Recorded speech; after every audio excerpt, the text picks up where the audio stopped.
All right, good morning, everyone. Time now coming up on 7:07, and we are streaming live to the 10 News and Weather apps, WSLS.com, to our Roku streaming platforms, YouTube, you name it. We're on there with this Weather Authority Alert Day update. Thankfully, nothing immediate right now, but we do want to talk you through kind of what we're expecting here as we go through the next day or so. And so this alert day is in effect because there's the potential for a line or a cluster of strong to severe thunderstorms, and that would mostly be tonight into the very early morning hours. On Thursday, this would move in from west to east. Now, here's what we're tracking right now. And you see that there's a lot of these individual clusters that we're tracking pretty close to us. This is on the Kentucky, Tennessee, and Kentucky, Virginia border. I'll bring you into the home view here real quick, just because we do have a few showers out there right now. Most of these are in the highlands. They're non-severe. They're not causing any damage or anything like that, but you see one shower toward Covington, another just to the south of Beckley in West Virginia. I'll keep moving you farther to the west. We did have a couple storms move through Buchanan County, Pike County, Kentucky. There's Buchanan County in Virginia, where you'd have places like Hurley and Grundy, if you've heard of those towns before. But as it's moving into some cooler air in the mountains, it's weakening a little bit. So there's at least some good news there. Also, if you're just watching, we did send out a recorded update to the weather app, walking you through the timing of some of these storms. But we'll have to watch. Here's what I'm going to do.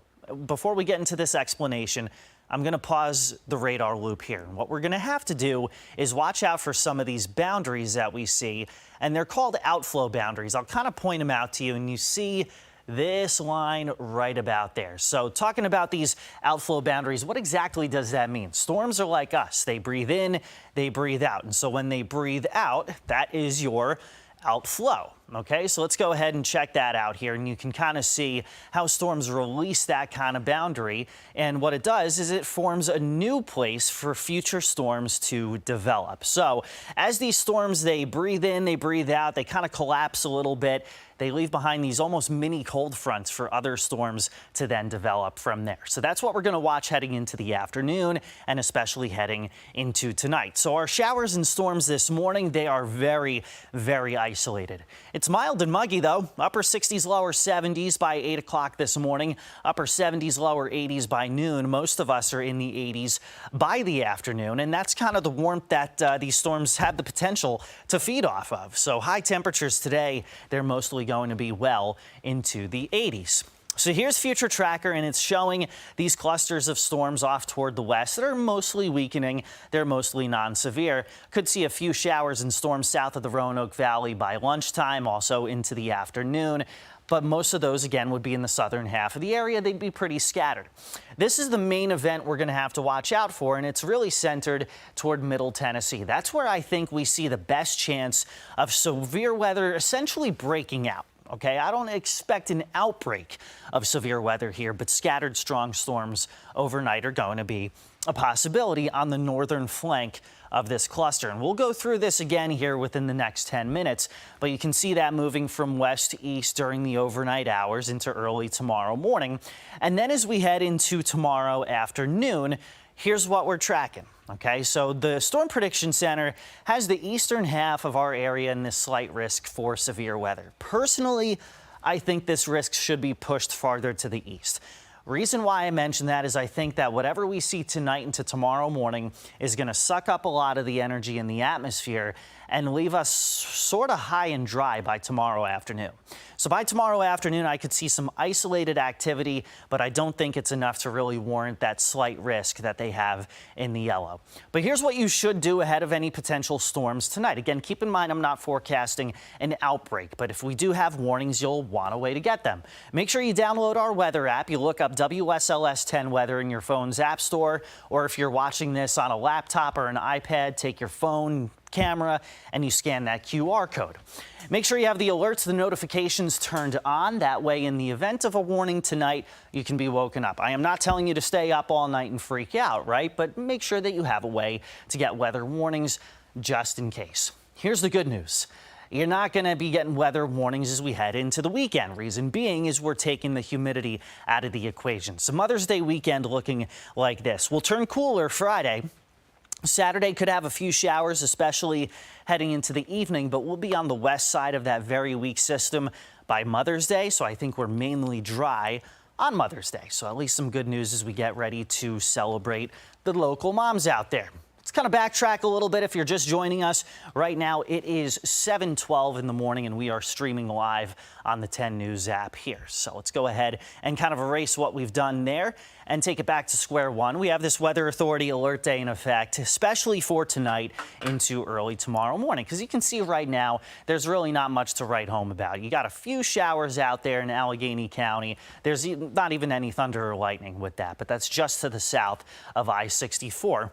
Kind of back up the view a little bit and you can see the storms that were in Buchanan County, not Buchanan in Botetourt County, but Buchanan County in far southwest Virginia.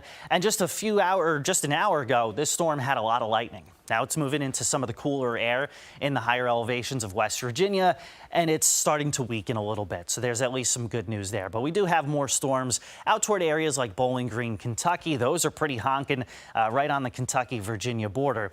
But here's what I'm going to draw once again.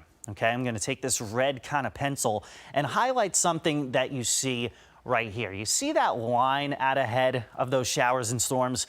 This is something that we call outflow, and I'm going to explain why that matters to the forecast here as we go through the next several hours. So storms are like us. They breathe in and they breathe out. And when they breathe out, this is what we call outflow. And so it's literally the air that's flowing out from the storm, and it cools things down, and maybe initially it'll weaken the storm, but it leaves behind a new boundary. Essentially, it's like a mini cold front. And so what that does is it initiates new storms. Okay, so that's something we'll have to watch heading into the afternoon, but especially as we head into the overnight hours. Now this morning, yeah, maybe a couple showers here and there. Otherwise, the morning commute is pretty smooth. We'll have to watch for a few stray storms south of the Roanoke Valley heading into the peak afternoon hours, at which point temperatures will mostly be in the 80s. We'll be mostly cloudy, but we'll mostly be in the 80s this afternoon. So let's kind of see how those outflow boundaries pan out, and you can kind of see how that goes here with future trackers. So here is earlier this morning, and you see some of these clusters weakening, but there you see a storm trying to come south of the Roanoke Valley this afternoon, feeding off of some of those outflow boundaries, right? Now let's head into tonight. That's when I think we see the main event. And if you're just joining us here at 7:14, I want to emphasize that I think the better chance of a severe weather outbreak this evening is going to be across parts of Tennessee, Middle Tennessee and East Tennessee. That's where I think you see the best chance of a severe weather outbreak. Here at home, I don't think it's necessarily going to be an outbreak. I don't think every single town, every single city sees severe thunderstorms. What I do think we see is the chance for some scattered wind damage, some maybe isolated hail or isolated flooding. It's still worth your attention, especially because it's happening at night after about 10 o'clock. And that'll carry over up until about 4 or 5 a.m. on Thursday. But you see how the latest data is showing the strongest activity, the more widespread activity is likely to the south, whereas we here at home see some scattered strong storms up until early tomorrow morning. This is something else I explained. I kind of disagree here with the Storm Prediction Center in Norman, Oklahoma. They have us in this heightened risk for severe weather tomorrow afternoon. I think it needs to be pushed a little bit farther to the east.